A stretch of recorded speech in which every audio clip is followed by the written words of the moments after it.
Okay, so a while ago I made a video about a very simple number lock door using the logic gates and switches.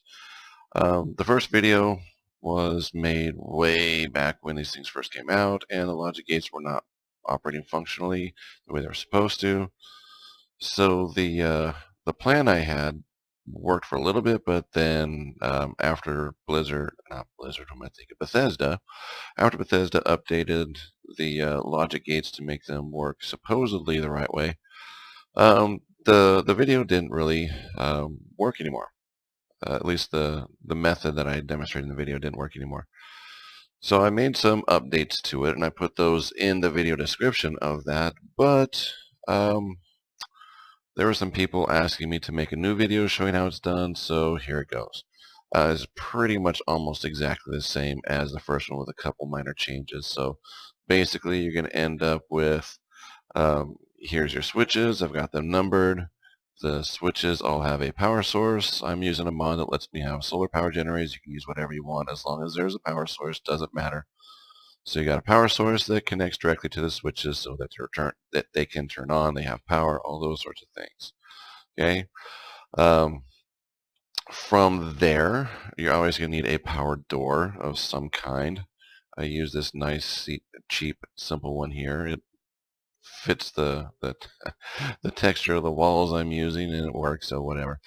Um, the main thing that's going to happen here is you're going to need 3 logic gates, one AND, one exclusive OR, and another AND.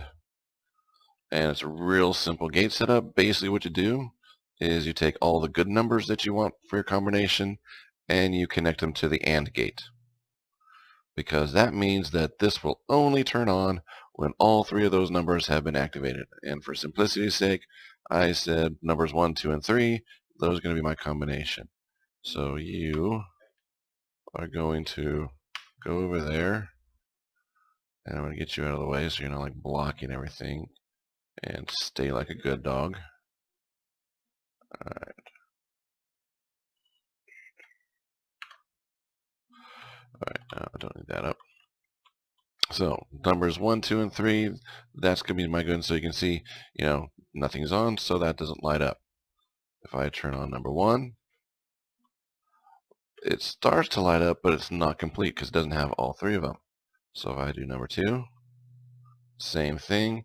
It's getting some input, but not all the input it needs.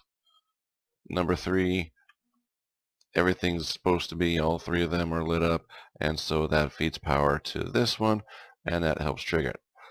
So the other part then, here, let me close these off, to make this work right, because, just like with my first video I put, anybody can flip every single switch, turn all of them on, and you could still open the gate. So what you want is the right numbers to be on, the wrong numbers to be off. So that's where this exclusive OR gate comes in. Now in the other video I used a NOR gate, I think it was, and it worked at that time, but then they fixed the NOR gate so that they were supposed to work correctly, but that ruined the plan, so now I have to do something a little bit different. So this is the setup that I put in the video description of the other one. It's basically all your bad numbers, in this case my 5, 4, 5, and 6, they're connected to this exclusive OR gate. And here's the trick. You also need to run a power line from your power source to the exclusive OR gate. Because here's what happens. The exclusive OR gate works if only one source is on. If you have less than one, this gate turns off. If you have more than one, this gate turns off. So it only works if you have one source on. And that's what this is always on, so it's always feeding it a one positive source. So if anybody comes along and they say, hey, I'm going to do 1, 2, 3, 4, oh, that closed the door because look what happened. I've got one from the power source and one from switch number 4, and this one excuse me, no longer works. It's still getting power because it's supposed to be getting power from that, but it's also getting power from this. But because it's getting 2 sources of power instead of just one, that breaks the logic. The circuit doesn't work and it closes. which means that this AND, which only works if it gets power from this block, meaning all the right numbers, in which case it's working, and it has to get power from this block, which it's not because this circuit is broken because of that extra power source. This one will turn on if both of these are working. So if I go back over here and I turn this off, now look, everything lights up right. This one has all three good ones. This one has only the one from the power source. The three bad ones are still off. So the logic circuit for this one is good. The logic circuit for this one is good. So they both feed power into this one. And because this is an AND, it only turns on when both of these are feeding power. So since both of these are feeding power, this one says, yep, everything's cool. Send power out here to the door. Door opens. Yay, everything's nice and happy. And then you can come inside. Now here's the only thing that is kind of a little bit awkward with this setup, is that you do have to come inside, set up a terminal that's connected, go to switch control, turn all switches off, and that will reset all your switches because there is no automatic, these switches don't turn themselves off after a certain amount of time, which would really, really be awesome if they had made switches that could do that. Like you can flip them on and they would like stay on for a little amount of time, and then after a bit they would turn off. That would be great.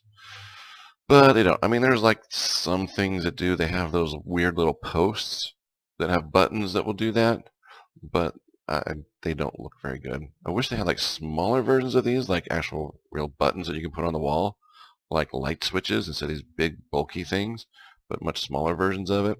It would work a whole lot better. But essentially, that's it. You got your number switches here, and you can set it up however you want to. Whatever numbers you pick to be the numbers for the combination, those ones will go to the first AND gate. All the numbers that are not part of the combination, they will go to the exclusive OR gate, along with a direct line to the power source, because this has to be your one single positive power. So all off, that one on, this gate's happy. And then both of these connect directly to an AND gate, so that when both of these are happy and lit up and sending power, this will send power to the door and the door will open. So pretty simple setup. Nothing terribly complicated about it. Anybody can do it. There were some things, a guy a while ago that saw it said, yeah, it's really cool, but number order doesn't matter. And that's true. I can flip these in any number, or I can put on 3 and then 1 and 2. It doesn't make a difference. All that this thing counts is, are the right switches turned on? The order you turn them on doesn't make a difference. So that's kind of a little bit, but this, it's just a very simple beginner basic number lock. It's not super complex. I have designed a lock based on this kind of setup in which number order would matter. So you would have to put these numbers in the right order in order for the lock to open and the door to open. It's a lot more complicated, and I'll probably be making another video showing that. But I did want to make this one just updating the way this lock was made, because my first one, again, was made with a very original set where the gates were not working the right way. And so my original video plan was based on the original way the gates worked. This is an update about how they should work. And it does the same thing again. Really, the only change is you're trading out that NOR gate with this exclusive OR, and then you're having a direct power connection to this exclusive OR in order to work. That's pretty much it. Everything else is basically the same as my original design. I think there was some other criticisms he had about this. Having to have the terminal on the inside in order to reset everything. Yeah, it's a little bit awkward, but it can't be helped. It's the way these things are made. There's limitations to it, so you have to work with what you've got. You could, if you want to, obviously put in